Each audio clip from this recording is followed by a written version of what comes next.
दोस्तों, क्या होगा अगर कोई एलियन हमारी धरती पर रहने के लिए आ जाए और हम इंसानों को गुलाम बनाकर हम पर राज करे। कुछ ऐसा ही होता है जेक और नाइट्री के साथ, जो धरती की तरह ही दिखने वाले एक प्लेनेट जिसका नाम पेंडोरा था उस पर रहते थे। तो कहानी की शुरुआत जेक नाम के एक नेवी को दिखाते हुए होती है, जो अपनी फैमिली के साथ पेंडोरा नाम के प्लेनेट पर रहता था। असल में कुछ साल पहले जेक और उसकी वाइफ नाइट्री ने अपने प्लेनेट को इंसानों से बचाने के लिए उनसे जबरदस्त मुकाबला किया और उन्हें ये प्लेनेट छोड़कर जाने के लिए मजबूर कर दिया था। जेक अपने परिवार के साथ बहुत खुशी से जिंदगी बिता रहा होता है। यहाँ हमें पता चलता है कि जेक के अपने 3 बच्चे हैं और इनके अलावा जेक ने 2 और बच्चों को गोद लिया है। इनमें से एक बच्ची उसकी पुरानी साथी की थी जो उसे जन्म देने के बाद मर गई थी और जेक ने इसका नाम कीरी रखा था। दूसरा बच्चा इंसान का बच्चा था। यहाँ बताया जाता है कि जब इंसान पेंडोरा प्लेनेट से वापस जा रहे थे तब वो बच्चा पेंडोरा में ही रह गया था। ये उस कर्नल का बेटा था जो कि मारा जा चुका था और तब से जेक और उसका परिवार ही उसका ख्याल रखता था और उन्होंने इसे स्पाइडर नाम दिया था। यहाँ के लोग ये मानते हैं कि उन्हें ये जिंदगी देवी आवा से मिली है, इसलिए ये लोग उनके लिए अपनी जिंदगी भी न्यौछावर कर सकते थे। सब कुछ बहुत अच्छा चल रहा होता है। स्पाइडर जेक के बच्चे के साथ खेल कूद कर बड़ा हुआ। स्पाइडर के लिए भी वही उसका परिवार था, लेकिन नाइट्री उसे अपना नहीं पाती है क्योंकि उसके लिए वो अब भी इंसान का ही बच्चा होता है। जेक अपने बच्चों को तीर चलाना, मछली पकड़ना, दुश्मनों से लड़ना जैसी कई चीजें सिखाता है। एक दिन नाइट्री और जेक देखते हैं कि आसमान में एक तारा चमक रहा है और वो उनके प्लेनेट की तरफ ही बढ़ रहा है। जब वो थोड़ा पास आता है तब उन्हें पता चलता है कि वो स्पेसशिप है और इंसान फिर से उनके प्लेनेट पर हमला करने के लिए आ रहे हैं। इंसानों की स्पेसशिप जब पेंडोरा पर लैंड करती है तो उसकी तेज आग की वजह से जंगल में आग लग जाती है और सब कुछ बर्बाद होने लगता है। स्पेसशिप से कई सारे रोबोट बाहर आते हैं और इन्हें इंसान कंट्रोल कर रहे होते हैं। वो इस बार पूरी तैयारी के साथ आए थे। उनके पास बड़ी बड़ी मशीनें थी जिससे वो वहाँ के पेड़ पौधे और जानवरों को रौंद रहे थे, लेकिन जेक और नाइट्री के पास इस बर्बादी को देखने के अलावा और कोई रास्ता नहीं था। वो दोनों रो रहे होते हैं। इसके बाद लैब का सीन दिखाया जाता है जहाँ एक एवतार जागता है जो नेवी के लोगों की तरह नीले शरीर वाला होता है और वो बेकाबू होकर अपने आसपास खड़े दूसरे अवतार को मारने लगता है।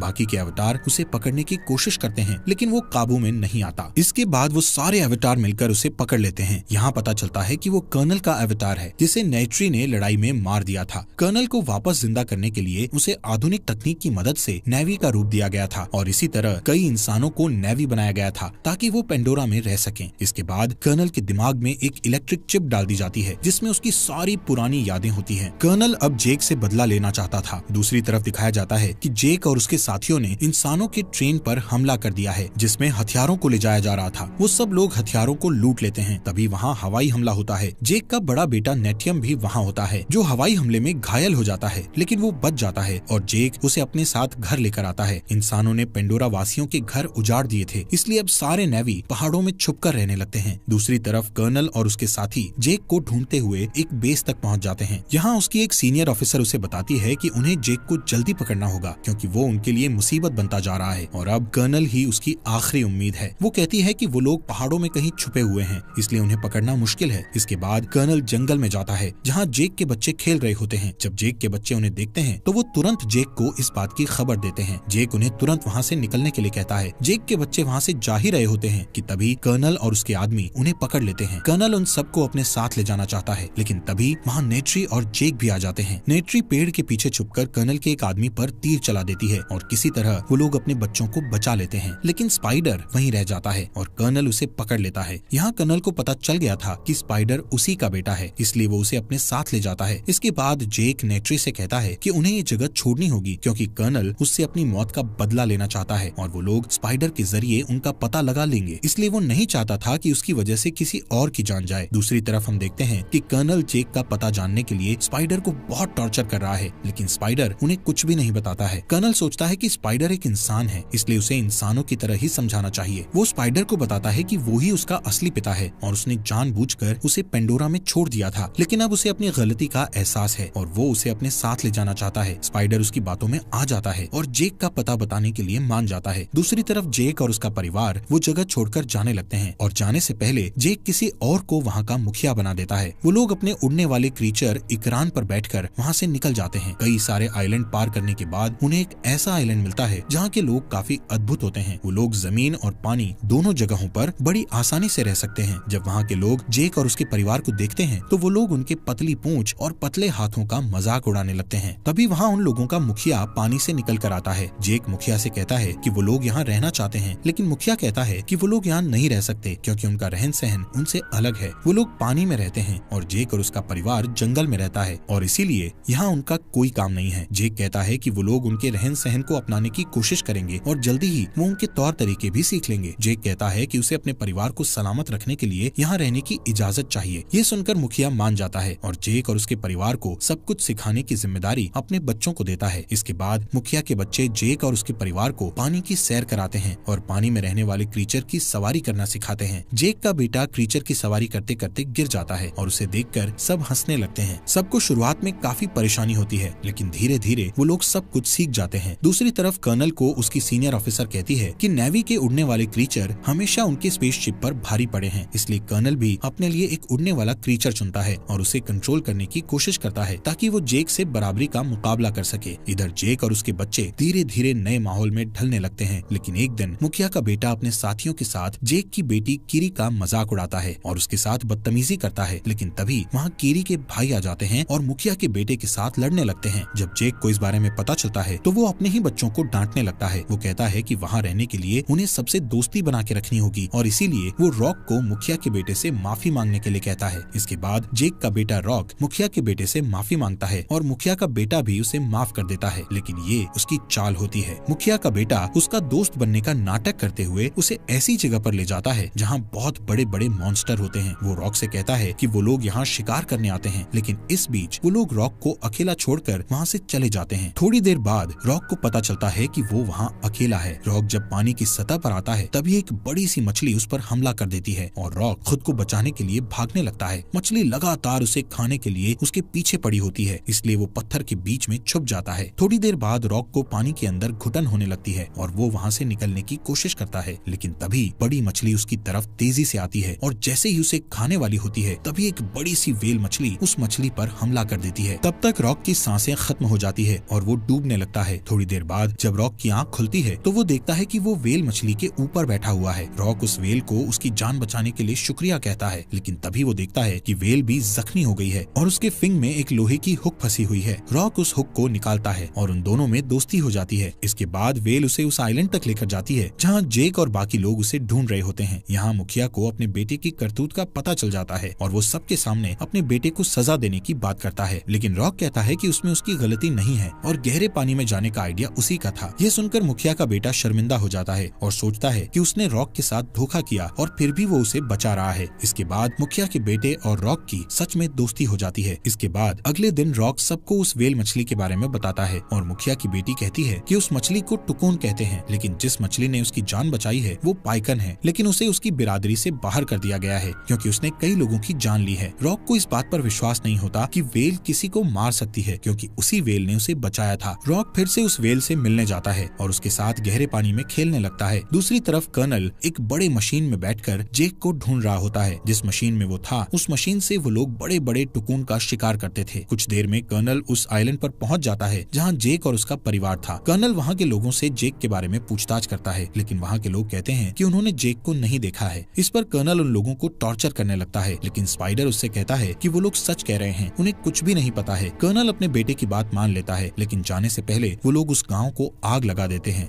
जेक और उसका परिवार उसी आइलैंड के दूसरे हिस्से में छुपा हुआ था। मुखिया वहां जाता है और बताता है कि कर्नल उन्हें ढूंढते हुए वहां पहुंच चुका है। दूसरी तरफ कर्नल ये प्लान बनाता है कि वो लोग वहां के टुकून का शिकार करेंगे, इसलिए अब वो लोग मशीन के जरिए टुकून का शिकार करने के लिए आते हैं। दूसरी तरफ रॉक को पता चल जाता है कि पाइकन ने किसी की जान नहीं ली थी, बल्कि नेवी लोगों को मारने वाले कोई शिकारी थे और इसका इल्जाम पाइकन पर आ गया था, जिसकी वजह से उसे बिरादरी से बाहर करके अकेला छोड़ दिया गया था। दूसरी तरफ कर्नल और उसके साथी कई मशीन गन की मदद से एक बड़े से टुकून पर हमला कर देते हैं जो अपने बच्चे के साथ तैर रहा होता है। वो टुकून काफी चीख रहा होता है और आखिर में इंसान उसे मार देते हैं। इसके बाद वो लोग उसे अपने साथ लेकर आते हैं और उसके मुंह के अंदर जाते हैं। वो लोग उस टुकून के गले के ऊपरी हिस्से में छेद करते हैं जहाँ से एक पीले रंग का लिक्विड बाहर आता है। यहाँ पता चलता है कि उस पीले रंग के लिक्विड को पीने से इंसान की उम्र नहीं बढ़ती है और इसीलिए इसकी कीमत बाजारों में काफी ऊंची है, जिससे वो लोग बहुत पैसा कमा सकते हैं। जब आइलैंड के लोग उस टुकून की लाश को देखते हैं तब उन्हें बहुत दुख होता है और बहुत गुस्सा भी आता है। वो लोग जेक को इसका जिम्मेदार मानते हैं और कहते हैं कि उसकी वजह से इंसान इन जानवरों को मार रहे हैं। इसके बाद वो लोग कर्नल और उसके साथी से लड़ने का फैसला करते हैं, लेकिन जेक कहता है कि वो लोग उनके आधुनिक हथियारों के आगे नहीं टिक पाएंगे। कर्नल का प्लान अब बड़े बड़े टुकून मतलब पाइकन का शिकार करने का होता है, क्योंकि उसका शिकार करके वो लोग ज्यादा लिक्विड निकाल सकते हैं और ज्यादा पैसे भी कमा सकते हैं। टुकुन के शिकार को देखते हुए रॉक को पाइकन की फिक्र होने लगती है, इसलिए वो उससे मिलने के लिए जाता है। रॉक के भाई बहन उसे रोकने के लिए उसके पीछे जाते हैं। जब वो लोग पाइकन के पास पहुंचते हैं तो देखते हैं कि पाइकन को एक तीर लग गई है, जिसकी वजह से वो वहाँ से हिल नहीं पा रहा है। वो सब लोग उस तीर को निकालने की कोशिश करते हैं और इसी बीच कर्नल और उसके साथी उनकी तरफ आ रहे होते हैं। रॉक जेक को इस बारे में बताता है और जेक अपने साथियों के साथ वहाँ जाने के लिए निकल जाता है। रॉक और उसके भाई बहन किसी तरह उस तीर को पाइकन के शरीर से बाहर निकालते हैं, लेकिन कर्नल के आदमी उनके पीछे पड़ जाते हैं। मुखिया की बेटी कर्नल के मशीन से मरने वाली होती है, लेकिन जेक का बेटा उसे बचा लेता है। कर्नल उन्हें एक बड़े जाल में फंसा लेता है और उन्हें अपनी शिप पर ले जाता है। तब तक जेक और उसके साथी भी वहाँ आ जाते हैं और देखते हैं कि कर्नल ने उसके बच्चों को बांध के रखा है। कर्नल जेक से कहता है कि अगर वो अपने बच्चों को जिंदा देखना चाहता है तो उसे अकेले ही वहाँ आना होगा। जेक उसकी बात मान लेता है और अकेले ही वहाँ जाने लगता है। इसी बीच पाइकन अचानक से पानी से निकलकर कर्नल की शिप में चढ़ जाती है और उसके आदमियों को मारने लगती है। इससे जेक और उसके साथी भी कर्नल पर हमला कर देते हैं। नेट्री भी वहाँ अपने उड़ने वाले क्रीचर इकरान में बैठकर आ जाती है और उन पर हमला करने लगती है। जेक किसी तरह अपने बच्चों को बचा लेता है, लेकिन जैसे ही वो लोग भागने वाले होते हैं, कर्नल जेक की बेटी कीरी और उसकी छोटी बहन को पकड़ लेता है। इस बीच जेक के बड़े बेटे को गोली लग जाती है और वो मर जाता है। नेट्री अपने बेटे की मौत से काफी टूट जाती है और चिल्ला चिल्ला कर रोने लगती है। इससे जेक और नेट्री को और भी गुस्सा आ जाता है और वो लोग कीरी और उसकी बहन को बचाने के लिए शिप पर आ जाते हैं। जेक वहाँ पर ब्लास्ट करता है और नेट्री इंसानों को बेरहमी से मारने लगती है, लेकिन तभी कर्नल कीरी को पकड़ लेता है और उसकी गर्दन पर चाकू रख देता है। लेकिन तभी नेट्री भी कर्नल के बेटे स्पाइडर को पकड़ लेती है और उसे मारने की धमकी देती है। इस वजह से कर्नल को कीरी को छोड़ना पड़ता है। इसके बाद जेक सबको वहाँ से जाने के लिए कहता है और खुद कर्नल से लड़ता है। दोनों के बीच काफी हाथापाई होती है। इस बीच शिप की हालत भी खराब हो जाती है और वो कभी भी पलट सकती है, इसलिए सब लोग वहाँ पर फंस जाते हैं। दूसरी तरफ जेक कर्नल की गर्दन को पकड़ लेता है, जिससे उसका दम घुटने लगता है और कर्नल वहीं डूब जाता है। इसके बाद जेक भी वहाँ से निकलने का रास्ता ढूंढने लगता है। नेट्री और उसकी बेटी शिप में फंसे होते हैं और तभी कीरी उनके पास आती है और उन्हें रास्ता दिखाती है। जेक भी रॉक के साथ बाहर आ जाता है। दूसरी तरफ स्पाइडर को कर्नल मिलता है और वो उसे पानी से बाहर ले आता है, क्योंकि जब नेट्री ने उसकी गर्दन पर चाकू रखा था तब कर्नल ने उसकी जान बचाई थी। लेकिन जब कर्नल स्पाइडर को अपने साथ चलने के लिए कहता है तो वो मना कर देता है और वापस जेक और उसके परिवार के पास चला जाता है, जिसे देखकर जेक बहुत खुश होता है। इसके बाद जेक अपने बड़े बेटे की बॉडी को उनकी देवी आवा